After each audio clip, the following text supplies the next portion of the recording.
E hoje, meu bate-papo com a Cris, Felipe Borreiro, é músico, compositor, professor de música, graduado em música. Olha como esse homem entende de música. Seja bem-vindo, Felipe. Obrigado, Cris. Boa tarde a você, boa tarde a todos os telespectadores da TV. Em primeiro lugar, agradecer o convite, né, que você fez para eu poder vir aqui compartilhar um pouco da minha experiência, dos projetos musicais, culturais, né? Sim. Na verdade, mais culturais do que musicais, né? As duas coisas juntas, né? E sempre importante, assim, né, pra gente que trabalha com arte, né? A gente, esses contatos, né, essas oportunidades, né? para divulgação, porque senão, Sim. se a gente não divulga, as pessoas não sabem, né, que Não tem. sabe, e a Apucarana tem muita coisa boa, então nós Tem. vamos falar um pouquinho hoje sobre isso, né? Tá Eu certo. queria saber, primeiro, quem é Felipe? Nasceu aonde? Como que veio parar aqui em Apucarana? Conta um pouquinho da tua história. Bom, eu sou natural de São Paulo, capital. Capital. Né? Isso, então, foi lá, sempre me interessei por música desde pequeno, né? Segundo minha mãe comenta, né? Que coisas de muita infância a gente não lembra, né? Mas minha mãe sempre falou que eu sempre gostei, né? Músico na família, você só? Ou já tinha ali? Músico profissional sou eu, sou o primeiro da família. Eu sei que tem... eu sei de meu bisavô que tocava um pouco de violão, o lado espanhol da família, né? Justamente o Borreiro é descendência espanhola. E a Espanha tem uma tradição muito forte também com violão, né? Com violão flamenco. Sim, né? forte, né? E eu sei que tem um bisavô meu, o seu Manuel Borreiro, que ele tocava um pouco de violão, né? Olha aí. Mas assim, sempre foi assim, tudo amador, né? A primeira pessoa da família que teve esse desejo e se profissionalizou fui eu. Certo. E você nasceu em São Paulo, veio para Apucarana quando? Eu vim para Apucarana agora, recentemente, assim, vamos dizer, tô aqui desde 2018. Tá, eu sei que no início você tocou em vários tipos de bandas, né? Que foi até metal. É verdade? Conta um pouquinho para nós. Verdade. Até escrevia músicas brasileiras em metal, é isso mesmo? Música rock eu queria em saber português. Como que você fez essa mudança grande aí, né? No choro, no samba, porque nós vamos falar muito sobre isso hoje, né? Sim. Então conta um pouquinho. Olha, eu comecei meus estudos com música com 8 anos, né? Conservatório, minha mãe me colocou no conservatório, falou, bom, já que você gosta, vai estudar, né?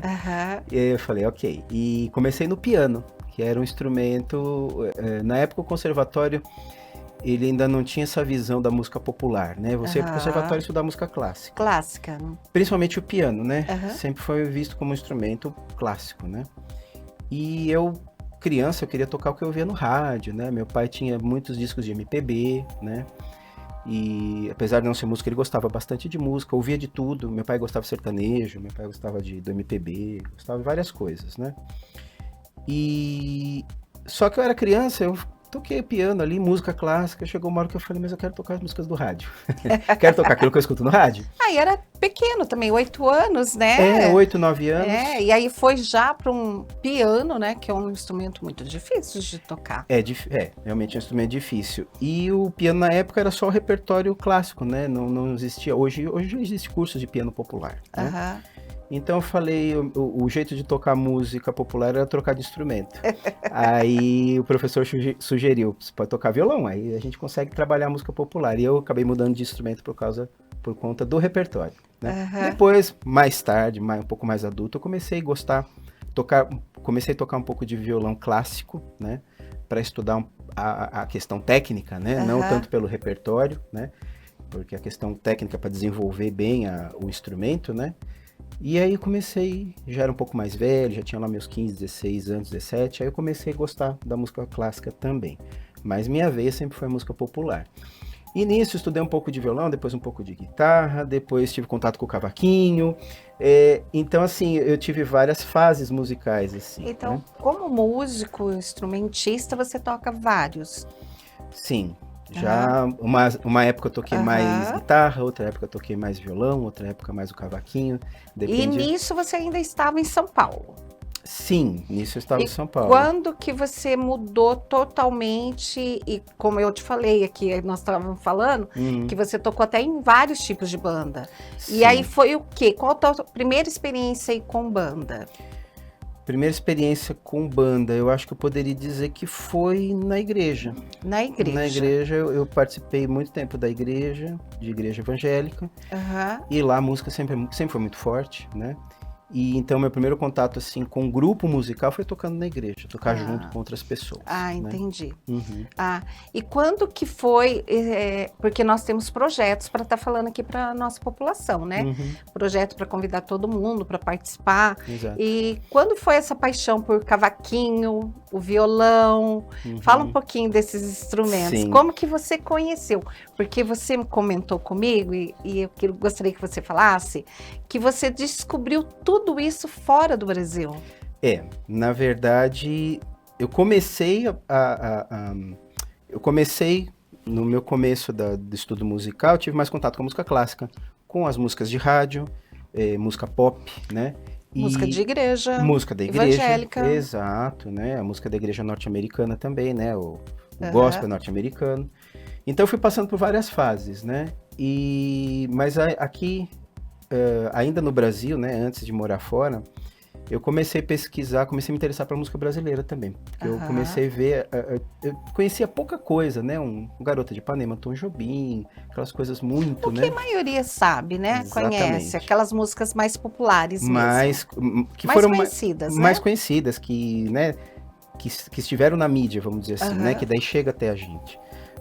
Mesmo em São Paulo tem de tudo, né? Então, conheci rock, conheci blues, conheci funk estilo James Brown, também já toquei um tempo.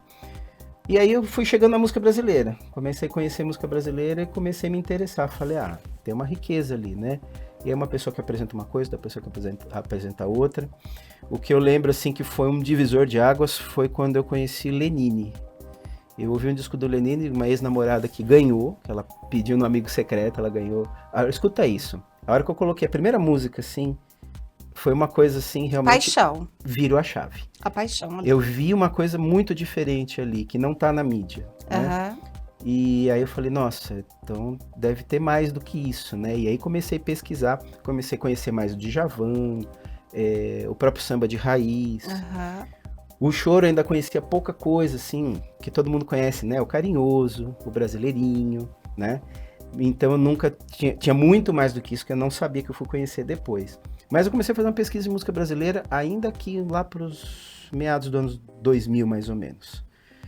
Comecei a pesquisar, ir atrás, comecei a conhecer realmente música brasileira, várias coisas, Chico Buarque, Zeca Pagodinho, Paulinho da Viola e tantos outros compositores, né? Certo. E aí, em 2005, eu tive a oportunidade de sair do Brasil, né? Fui procurar as minhas raízes espanholas, né? Então eu meio que criei a oportunidade, né? Também não é que...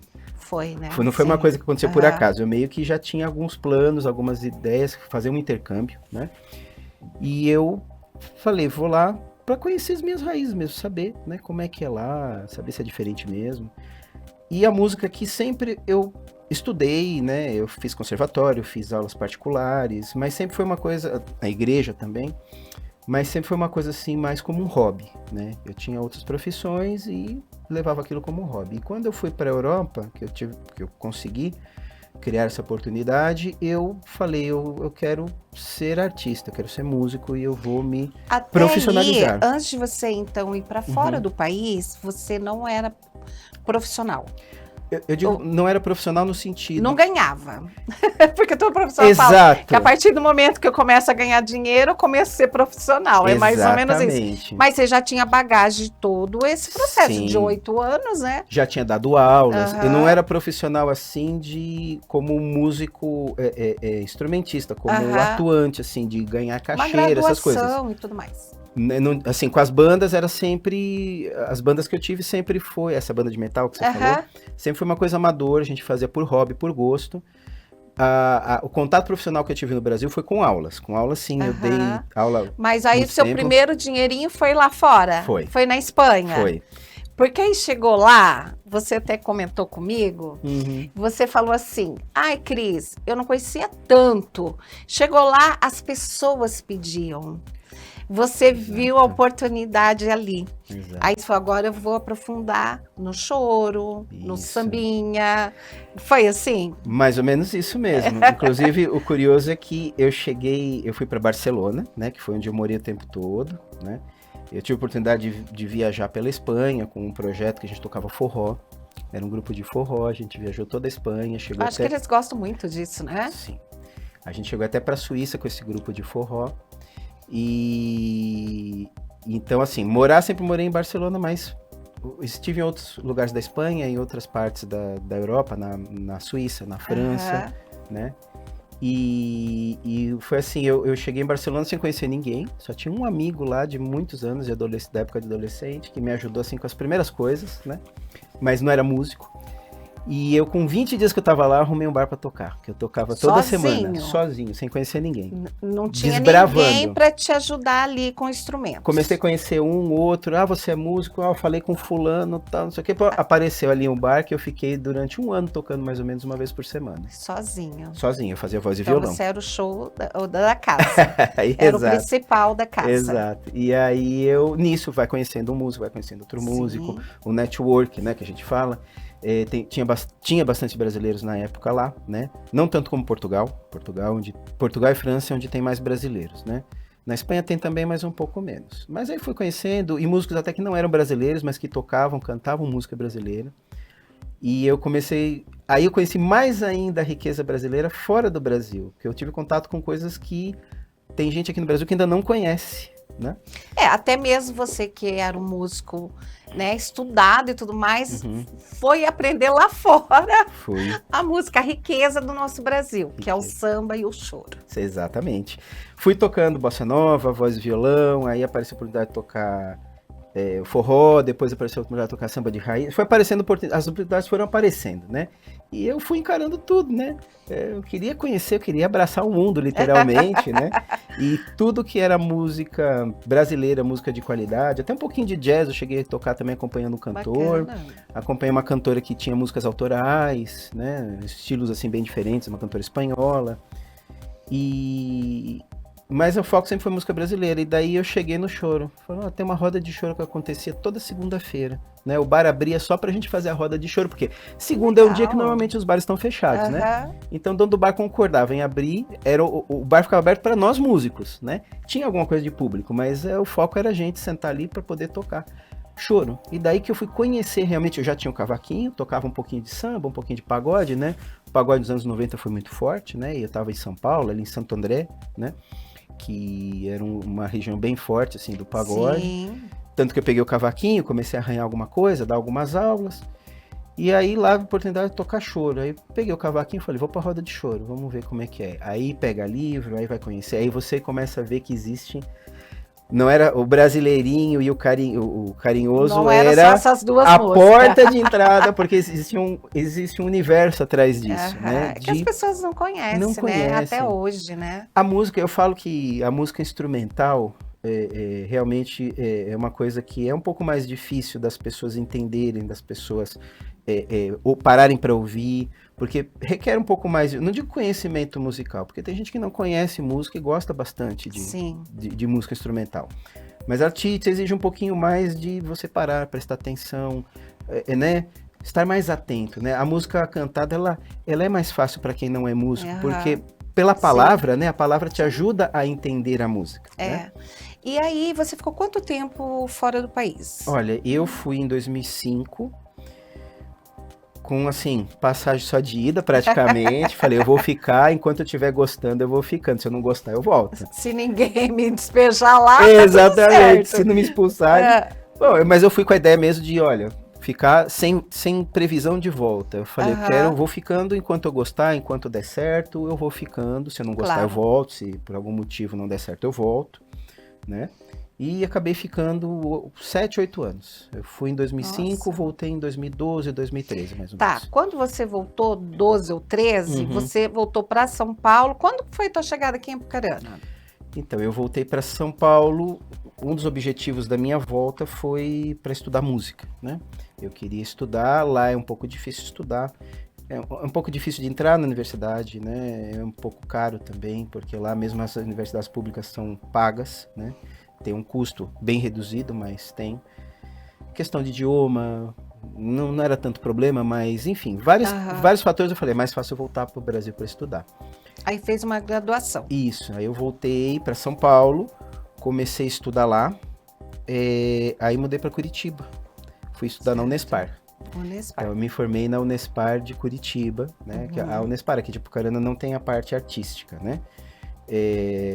A parte artística está toda em Curitiba, tem 2 campos lá, né? Então comecei a estudar em São Paulo, aí casei, fui morar em Curitiba, continuei os estudos na Unespar, né? Acabou o estudo, veio para Apucarana? Sim, vim para Apucarana. Aí, só chegar na Apucarana foi que ano? Foi em 2018, porque a minha esposa, ela é professora aqui da Unespar, aqui de Apucarana. Olha que legal. Então ela veio para cá por causa da vaga dela, né? E foi daí que a gente mudou para cá, a gente saiu de Curitiba e veio para cá. Olha que legal. Gente, a gente vai para um intervalinho e já continuamos com esse papo tão gostoso aí. Até mais.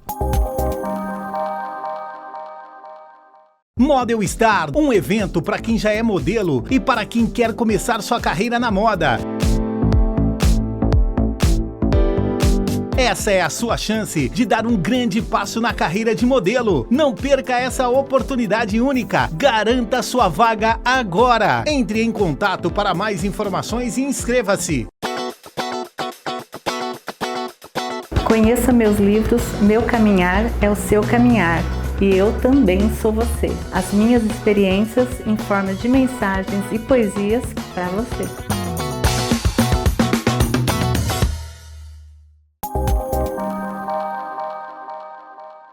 Gente, voltando com esse papo gostoso, né?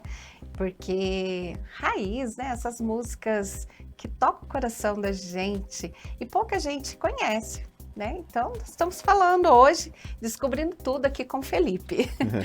Felipe, então vamos lá. Eu quero saber qual que é a diferença do choro e do samba. Porque para mim é a mesma coisa. A maioria vai falar isso, né? Ah, mas tem a diferença aí. Fala para nós qual que é a diferença. Na verdade, não é muito diferente. Você tem razão de falar para mim é parecido, porque realmente bem muito parecido. A gente poderia dizer que a diferença principal é que o samba geralmente é cantado, quase todas as músicas são cantadas, e o choro, ao contrário, quase todas as músicas são instrumentais. Com essa diferença, então. Isso é uma coisa bem fácil de perceber. Sim. Porque o choro tem alguns que são cantados como Carinhoso, né? Que é bem conhecido, que é eu digo que o Carinhoso é o hino. É um hino, né? É um hino do cancioneiro brasileiro. Então, mas os choros sempre foram criados assim como uma música instrumental. E depois, um tempo depois, geralmente não era nem o próprio compositor, era uma outra pessoa que gostava da música, falava, posso pôr uma letra? Pode. Um poeta, alguém que tinha facilidade com palavras. Porque os músicos de choro, eles eram músicos de orquestra, a maioria, que estudavam conservatório. Tinha pessoal que tocava também na noite, que aprendia de maneira assim, na prática, né? Mas tinha muitos músicos que eram formados no conservatório, né? No Conservatório do Rio de Janeiro, né? Na época, a gente está falando do século XIX, né? Então, na época, era o pessoal que conseguia ter acesso ao estudo. Aí já veio essa diferença aí já dessa época, já. Exato. Então, era um pessoal que já tocava na orquestra, já estava acostumado com música instrumental, que sabia ler uma partitura, né? Que tinha conhecimento, mas tocavam nos salões também as músicas de dança, né? Os ritmos, a valsa, a polca, a mazurca, que eram ritmos para dançar, né? Então, eles começaram a misturar essa influência. Como alguns deles eram negros, eram mestiços, então eles também tinham contato com a cultura negra, né? Com os ritmos africanos. E aí o samba. Dessa mistura surgiu o choro. E o choro? O choro veio primeiro. Engraçado. Então eles começaram a tocar as músicas. Era um jeito diferente deles tocar as músicas de salão. Foi assim que começou, com um ritmo um pouquinho mais malemolente, um pouquinho mais swingado, né, que era o ritmo justamente que vinha da cultura afro, do terreiro, né? E depois disso, um pouco depois que veio o samba. O samba é o filho do choro, na verdade. Então o samba veio depois do choro. Veio depois, porque tem um lugar no Rio de Janeiro que era a casa da tia Ciata, tia Ciata era uma senhora que era mãe de santo, cozinheira, e ela recebia muitas pessoas na casa dela, de de todas as classes sociais, desde políticos a artistas, e ali era onde as influências se misturavam, né? Fazia aquela roda mesmo. Fazia roda, exato, a roda de improviso. Ela fazia no fundo da casa dela, que era o local onde faziam as reuniões religiosas, né? Da Umbanda, Candomblé, mas também as rodas de improviso, né? Entendi. Que começavam a batucar, um puxava um verso, outro puxava outro verso e tal. E daí surgiu o primeiro samba, que o Donga, que é o compositor que gravou uma música que se chamava Pelo Telefone, foi a primeira gravação oficial de samba. Ele participava desses encontros e ele ia pegando uma frase daqui, outra frase dali que o pessoal fazia ali nos improvisos e fez uma música com esse improviso. E voltando agora, que você falou que veio para Apucarana por causa da sua esposa e tudo mais. E você, depois da pandemia, porque ficou parado, aí você foi dar aula. Exato, aí você montou o teu grupo, vamos lá. Na verdade, quando eu comecei a trabalhar aqui em 2022, que eu fiquei sabendo da Escola Municipal de Artes, aí eu consegui uma vaga lá para ser professor de música, eu dava aula de violão. Ali é que eu comecei a conhecer os músicos aqui da cidade, aí voltei a tocar rock primeiro, toquei com a banda Moby Dick, e toquei um tempo com eles, estava precisando de guitarrista, fazia muito tempo que eu não tocava guitarra, porque eu estava mais envolvido com a música brasileira, né? E inclusive a faculdade também sempre enfatizou o estudo da música brasileira, né? E que eu acho que isso é importante, da faculdade incentivar isso, né? Que eu acho que é o local para a gente conhecer essas coisas mais artísticas, né? E depois você montou teu grupo. Então, aí com o tempo eu toquei um pouco de rock, toquei um pouco de outras coisas, mas eu sempre tive aquele desejo de retomar o choro, né? E o samba também. Inclusive, eu montei o projeto usando o nome do grupo de choro que eu tive em Barcelona. Como é o nome do teu grupo? Lá se chamava Grupo Choramingando. Tá. E aqui eu rebatizei ele como Regional Choramingando. E quem participa desse grupo hoje? Então, o Regional Choramingando, eu consegui... Estou conseguindo reativar ele através de um projeto de extensão. Eu mudei o nome para regional porque regional é um nome bem comum para grupos de choro, né? Certo. Então é uma coisa tradicional do choro.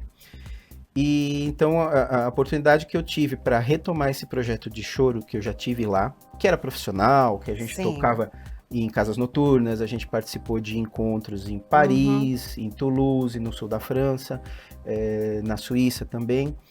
Rodou o mundo. O velho mundo, né? O velho continente, sim. Andei um pouco por lá, né?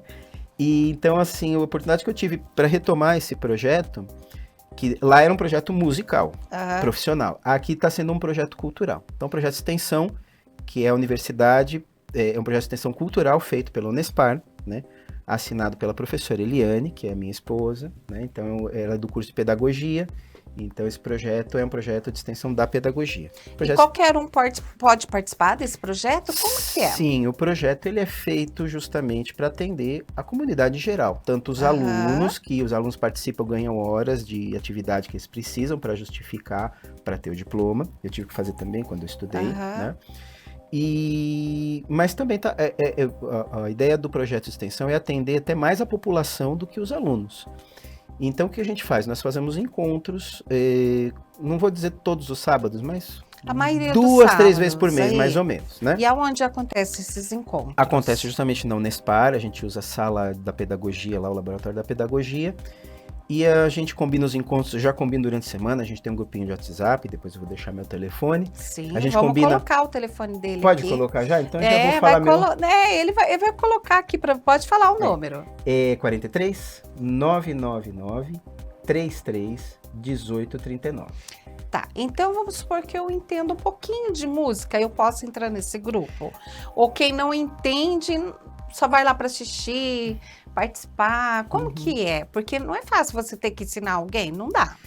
Então, exatamente assim. Eu gostaria de ter, futuramente, se a gente tiver condições, eu gostaria também de oferecer aulas, né? Mas por enquanto a gente não tem condições, a gente está fazendo uma coisa bem prática. O que que é? Quem sabe tocar, eu não tenho como ensinar a tocar o instrumento desde o zero, mas se a pessoa já toca um pouco, já conhece um pouco... Rock, enfim, qualquer instrumento, mesmo que seja outro estilo. Mesmo que seja outro estilo. Ela vai conseguir pegar lá nesse sábado desses encontros. Porque na verdade o que eu faço? A gente tem um grupinho de WhatsApp, a gente combina, ó, próximo sábado vamos se encontrar, sempre, geralmente não. É sempre de sábado, Aham. às 14 horas, né? Quando a gente faz o encontro, às 2 da tarde. E no começo da semana eu já aviso, olha, sábado vamos tocar tal música. Lá no grupo de WhatsApp eu deixo a cifra, partitura, eu deixo gravação. Então a pessoa Bacana. treinar durante a semana, chega lá no sábado, a gente toca junto. Precisa, às vezes precisa dar um toque, olha, faz mais assim, faz mais assado e Claro, tal. tá lá para aprender também. Normal. De repente a pessoa nem sabe esse estilo, né? Exato, Então é para isso que serve esses encontros. Exato. Aí eu só não tenho condições de ensinar a pessoa a tocar Entendi. o instrumento. Aham. Mas a gente se encontra, aí quem não sabe tocar, eu sei cantar. Como o samba e o choro são parentes, Aham. aí também a gente coloca alguns temas de samba, né? Geralmente samba raiz que eu trago, né? Um pouco diferente do pagode. O pagode é Sim, mais claro. conhecido aqui na Aham. região. Mas é o samba de raiz que é o Cartola, Paulinho da Viola, Nelson Aham. Cavaquinho, esses compositores, Bete Carvalho, Zeca Pagodinho. Ah, e eu sei que você trouxe instrumentos para mim. Trouxe. Vamos mostrar aqui. Esse é um violão. Pode pegar? Isso. Pra esse- nós? Isso. É. O violão dá para tocar o samba, o choro e tudo mais? Dá, é um violão, como que é um feito? instrumento característico, é bem comum no samba e no choro, né? Aham. O choro normalmente, por ele ser instrumental, a gente precisa de mais músicos para Sim, tocar, né? claro. E Aqui nós estamos dando só um exemplinho, né, Isso. gente? Vamos lá. agora o samba dá para tocar e cantar, né? Porque a gente usa Mas violão só para acompanhamento. toca aí um pouquinho só, porque eu quero mostrar os outros instrumentos. Se alguém perguntar por mim, diz que fui por aí, levando um violão debaixo do braço. Em qualquer esquina eu paro, em qualquer botequim eu entro e se houver motivo, é mais um samba que eu faço. Se quiserem saber se eu volto, diga que sim, mas só depois que a saudade se afastar de mim. Mas só depois que a saudade se afastar de mim. Olha que delícia, gente. Eu tô aqui já, rebolando aqui. Inclusive, É, esse é. violão é um violão bem típico pro... Eu ia te falar, tem mais cordas nele, né? É que ele é um violão de 7 cordas. Ele é Aham. bem característico pro samba, principalmente pro choro. Ele tem uma Ele dá uma corda mais mudada. grave aqui, Ah, entendi. que é justamente para Então fazer... ele é um pouquinho diferente dos outros violões. É assim, tirando essa corda, ele é exatamente igual. Ele só vai ter Uhum. uma corda a mais aqui, Aham. grave. Então, Que é para fazer o que a gente chama de vamos baixaria. para outro instrumento Vamos aqui. ver outro. Esse aqui que você vai me pegar agora é o Esse qual? daqui. Esse daqui é outro instrumento típico do samba e do choro, que é o cavaquinho. Aí esse é o famoso cavaquinho, Cavaquinho. gente. Que ele é menorzinho Isso. e tem 4 cordas. 4 cordas. Aí ele é mais agudo. Também Aham. dá pra tocar a mesma coisa. Sim, Se alguém perguntar por mim. mas parece que já tem um ritmo, um pouquinho mais samba aí o ritmo, né? Sim, parece mais com samba. É. É mais usado para acompanhamento. Agora, por exemplo, o compositor do Brasileirinho, Uhum.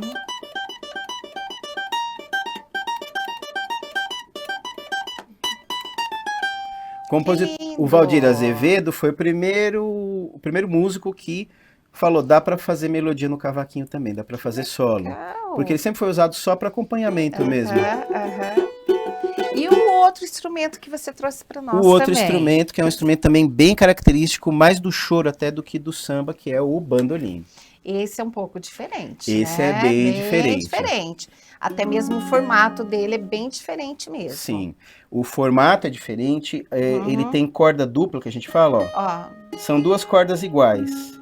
8 cordas. São 8 cordas. 4 E- pares de cordas. Porque Olha, quando a diferente. gente toca, a gente aperta 2 de uma vez. Hum, Ele tem 2 cordas iguais, ó, com o mesmo som, para o som ficar mais cheio, aham. né? Mas se toca, a gente considera 4, né? Porque a gente aperta de Entendi. 2 em 2. Esse daqui é mais para fazer solo mesmo, para melodia, um Aham. instrumento bem característico para solo, no choro principalmente, né?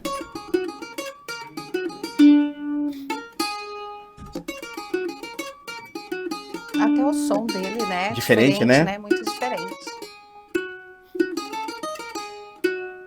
Que lindo. Olha aí, gente, a diferença de um de outro, né?